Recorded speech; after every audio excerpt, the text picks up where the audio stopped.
دروازہ کھلنے میں کتنی محنت لگتی ہے یار، تم لوگ میرے ساتھ یہ جان بوجھ کے کرتے ہو۔ اندر داخل ہونے والا شخص جھنجھلاتے ہوئے کہتے کہتے رک گیا۔ کیف ابھی تک ماہر کو دیکھ رہا تھا لیکن اسے پیچھے کھڑکی کے شیشے میں مدھم سا عکس دکھائی دیا۔ وہ ایک نوجوان تھا جس کے ہاتھ میں پکڑی پیپر ٹرے میں کافی کے ڈسپوزیبل بیل کپ نظر آ رہے تھے۔ کیف جمال کو دیکھ کے نوارتھ نے نظریں جھکائیں، کپ گنے، 1 2 3، پھر چہرہ اوپر اٹھا کے کمرے میں موجود افراد کی گنتی کی۔ اب کہ وہ بولا تو آواز میں معذرت تھی، مجھے نہیں معلوم تھا کہ یہاں ہم 4 لوگ ہوں گے۔ کیف جمال نے ماہر فرید سے نظریں ہٹائیں اور گردن موڑ کے اس شخص کی طرف دیکھا۔ کیف کو خود نہیں معلوم تھا کہ اس روز ہوٹل ہیوٹ میں وہ 3 نہیں 4 ہوں گے۔ مبین منزل پہ موسم بہار اس سال اداس سا اترا تھا۔ بوگن ویلیا کے درخت اپنے خوش رنگ پتوں کے باوجود مرجھائے ہوئے لگتے تھے۔ جب سے مالا کو ماں کے بھولنے کی بیماری کا علم ہوا تھا، اسے لگتا تھا کہ وہ ایک ایسے سرسبز باغ میں کھڑی ہے جس کو پانی لگانے والا یہاں کا راستہ بھول گیا ہے، اور اب وہ لہلہاتے درختوں کو دیکھ کے سوچ رہی ہے کہ کیا ان کو کوئی پانی لگائے گا یا آہستہ آہستہ مرجھا جائیں گے۔ عصر باسی ہو چکی تھی اور شام کسی بھی پل دم توڑنے کو تیار تھی۔ مالا ہینڈ فری لگائے فون اونچا اٹھائے لان میں بیٹھی تھی۔ اسکرین پہ نظر آتی ہوئی ماہی کمزور لگ رہی تھی، آنکھوں تلے ہلکے بجھا ہوا چہرہ۔ وہ تکیوں کے سہارے بیڈ پہ نیم دراز تھی۔ کیا کہا ڈاکٹر نے؟ تھوڑی سی اسپاٹنگ ہوئی مگر بیبی ٹھیک ہے۔ ماہی اداس لگ رہی تھی۔ مجھے مکمل بیڈ ریسٹ کہا گیا ہے۔ ویسے بھی ٹیسٹ ٹیوب بیبی ہے، رسکی پریگنینسی ہے۔ ماہی تمہیں مکمل بیڈ ریسٹ کرنا ہے اب، اوکے؟ وہ فکر مندی سے اپنی چھوٹی بہن کو دیکھ رہی تھی۔ مالا میں پاکستان نہیں آ سکوں گی، مجھے سختی سے منع کیا گیا ہے سفر سے۔ اس کی آنکھوں میں آنسو تھے۔ شادی کے 5 سال میں ماہی کے 2 مس کیریج ہو چکے تھے، اس لیے اس کی یہ پریگنینسی بہت ہائی رسک تھی۔ یار میں نے تمہیں پاکستان آنے کے لیے تب کہا تھا جب مجھے تمہاری کنڈیشن کا نہیں پتہ تھا، اور پھر تم یہاں آ کے کیا کر لوگی؟ ماں ذرا سا بولتی ہی ہے، ہم مینج کر لیں گے، لیکن اگر بیبی کو کچھ ہوا تو ماں سے زیادہ دکھی کوئی نہیں ہوگا۔ ماں نے 5 سال اس بیبی کے لیے دعائیں مانگی ہیں، عمرہ، حج، تہجد، نفل، بیبی کو کچھ نہیں ہونا چاہیے، اور پھر ہم آئیں گے نا کینیڈا۔ وہ نم آنکھوں سے مسکرا دی۔ ہاں پلیز تم لوگ آ جاؤ۔ اس کی آنکھوں میں امید جاگی اور مزید بات کرتی، لیکن درمیان میں غیر شناسا سا نمبر واٹس ایپ پہ میسج ریسیو ہوا تو وہ چونک گئی۔ 1 منٹ ماہی کہہ کے چیٹ کھولی، پھر لبوں پہ مسکراہٹ بکھر گئی۔ اس نے میسج اونچا پڑھ کے سنایا، کیسی ہیں آپ کشمالہ؟ میں نے آپ کا نمبر اپنی والدہ سے لیا تھا، اگر آپ فارغ ہیں تو کیا میں آپ کو کال کر سکتا ہوں؟ آپ سے ایک کام تھا۔ یہ کون ہے؟ ماہی چونک کے سیدھی ہوئی، ابرو اکٹھے ہو گئے۔ ضیاء سلطان۔ کشمالہ نے کندھے اچکائے، اس کو مجھ سے کیا کام ہو سکتا ہے؟ جانے دو مالا، مردوں کی انا اتنی اونچی ہوتی ہے کہ وہ عورتوں کو کبھی کام نہیں کہتے، سوائے اس صورت میں کہ وہ بہت مجبور ہوں یا صرف گفتگو شروع کرنے کا بہانہ چاہتے ہوں۔ سوال یہ ہے کہ کیا تم ضیاء سے بات کرنا چاہتی ہو؟ اس سوال کا جواب کشمالہ مبین کے پاس نہیں تھا۔ ضیاء اسے اچھا لگا تھا، ایک کامیاب انسان جس کا کیریئر بھی تھا، خاندانی بھی تھا اور شکل و صورت بھی اچھی تھی، ریپیوٹیشن بھی اس کی ایک شریف اور معزز انسان کی تھی۔ وہ 28 برس کی تھی اور وہ جانتی تھی کہ اب اسے شادی کے بارے میں سوچنا چاہیے۔ اسے شادی سے کوئی بیر نہ تھا، بس ابھی تک جو رشتے اس کو میسر ہوئے تھے ان میں ہمیشہ کوئی نہ کوئی مسئلہ ہوتا تھا۔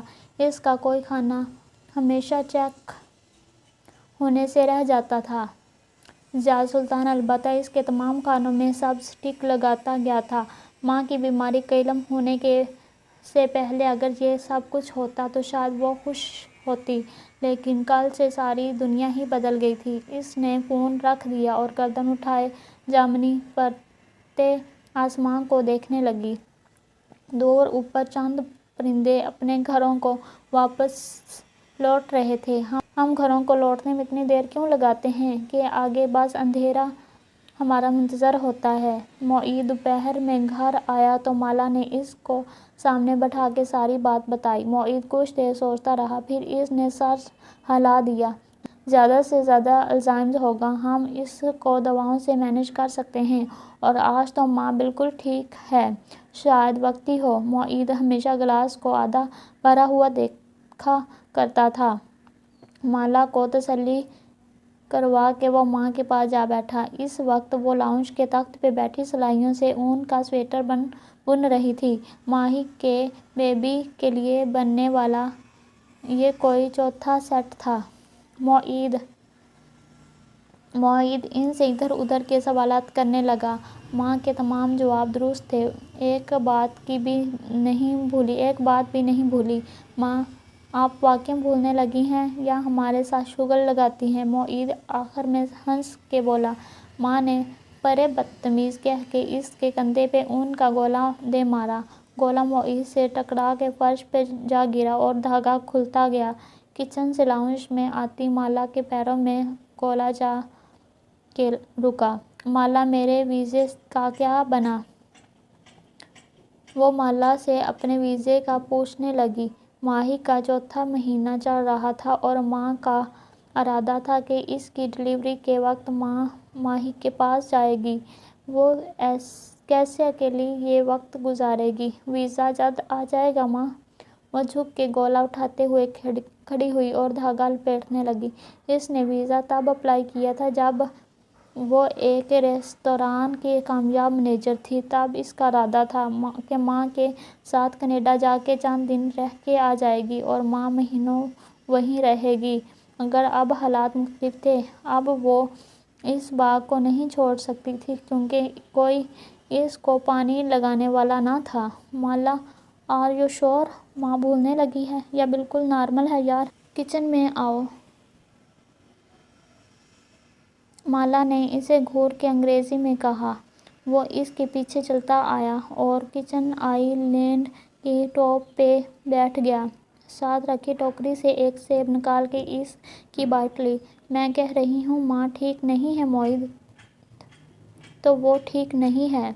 یہ دیکھو، وہ انگریزی میں کہتی فریزر کا دروازہ کھول کے دکھانے لگی کہ ماں کو اسپوکن انگلش سمجھ میں نہیں آتی۔ ماں کا فریزر کبھی اتنا خالی نہیں ہوا۔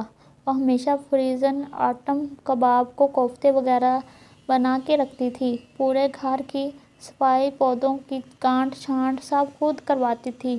تم سارا دن ہاسپٹل ہوتے ہو، تم یہ نہیں دیکھ سکتے جو میں دیکھ رہی ہوں۔ ہمارا گھر کبھی اتنا بے ترتیب نہیں ہوا۔ تو یار بخت بھی کو کھینچو نا۔ اس نے سیب کی بائٹ لیتے ہوئے اپنی طرف سے حل بتایا۔ ملازم خود سے کچھ نہیں کرتے، گھر کی مالکن ان سے کام کرواتی ہے یا نہیں کرواتی۔ ماں نے ساری عمر اپنے گھر کو سنوارنے کے علاوہ کیا ہی کیا ہے؟ اگر وہ اس کام کو بھی ٹھیک سے نہیں کر رہی تو وہ ٹھیک نہیں ہے۔ اسے اب معید پہ غصہ آ رہا تھا۔ ان بھائیوں کو آرام سے بات سمجھ میں نہیں آتی تھی۔ اچھا بابا، میں ایک نیورولوجسٹ سے اپائنٹمنٹ لیتا ہوں۔ وہ کراچی گئے ہوئے ہیں، سوموار تک آ جائیں گے۔ ہم منگل کو انہیں دکھائیں گے۔ منگل میں 6 دن ہیں معید۔ مالا ریلیکس، میں کسی عام سے نیورولوجسٹ کو نہیں دکھا سکتا، ورنہ اس طرح تو میرے سینئر بھی بہت ہیں، انگریزی بولتے ہیں میرے سامنے تاکہ مجھے سمجھ نہ آئے بڑے۔ وہ لاؤنج میں بیٹھی سلائیاں چلاتے ہوئے ان کی آوازیں سن رہی تھی۔ تب ہی بخت بھی باہر سے کچن میں داخل ہوئی تو معید نے انہیں روک لیا۔ آپ ذرا میری بات سنیے، اس کی آواز سخت ہو گئی۔ مجھے اچھی طرح معلوم ہے کہ آپ ماں کو میٹھا کھانے دیتی ہیں۔ میں ان کی شوگر جتنی کنٹرول کرنے کی کوشش کرتا ہوں، آپ ان کی چاپلوسی کے چکر میں اسے بڑھا دیتی ہیں۔ آج سے گھر میں میٹھا نہیں بنے گا، ورنہ میں آپ کا لحاظ نہیں کروں گا۔ کل کو ہمیں ماں کی گھٹنے کی سرجری کروانی پڑ گئی تو یہ شوگر کنٹرول نہ ہونا کتنا نقصان دہ ہو سکتا ہے، آپ کو احساس نہیں ہے اس بات کا؟ مالا چونک کے اسے دیکھنے لگی۔ بظاہر مالا کو وہ تسلی دے رہا تھا، مگر اندر سے وہ خود پریشان تھا۔ البتہ وہ ظاہر نہیں کرے گا، وہ ماں پہ گیا تھا۔ ماں کہتی تھی کہ معید اندر سے گہرا کنواں ہے، اور شاید مالا بھی ماں پہ ہی گئی تھی۔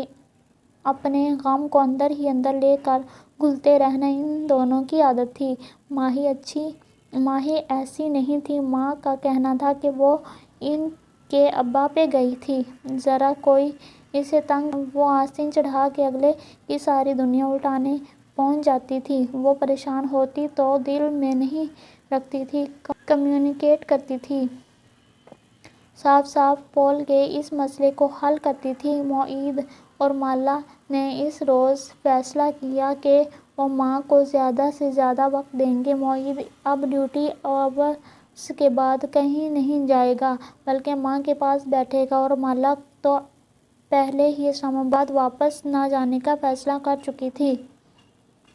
مبین منزل کا کچن بھی باقی گھر کی طرح سرسبز پتوں سے آراستہ تھا۔ سنک کی کھڑکی کی سلاخوں کے ساتھ منی پلانٹ کی بلیں اوپر چڑھی دکھائی دے رہی تھیں۔ کاؤنٹر کے ہر کونے میں سبز بوتلوں میں بھی منی پلانٹ سجے تھے۔ وہ وسطی گول میز پہ اداس سی بیٹھی اپنے ساتھ برجمان نورجہاں بیگم کو دیکھ رہی تھی۔ وہ سر جھکائے لہسن چھیل رہی تھیں۔ وہ دیسی لہسن منگوایا کرتی تھی۔ وہ چھیلے جانے میں وقت لیتا تھا، اس لیے ماں اسے جب فارغ ہوتی لہسن چھیلنے لگ جاتی۔ لون کے سوٹ پہ سفید چکن کا دوپٹہ انہوں نے سر پہ لے کے کانوں کے پیچھے اڑس رکھا تھا۔ وہ نرمی سے ان پٹیوں سے نکلتے بال پیچھے کرنے لگی۔